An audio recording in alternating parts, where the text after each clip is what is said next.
Leo maradhi ndio imekuwa ndio jambo la kwanza katika maisha ya mwanadamu. Katika maisha yake anapopata pesa zake, jambo la kwanza anaangalia afya yake iko vipi.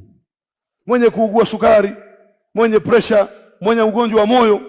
Haya yote ndugu zangu katika imani ni mtihani ambao Allah subhanahu wa ta'ala ametupatia ya maradhi. Lakini ukitaka kutibu maradhi yako, au baba yako ni mgonjwa, au mama yako ni mgonjwa, au watoto wako wanakuwa wagonjwa kila wakati, sadaka ndugu zangu ni dawa.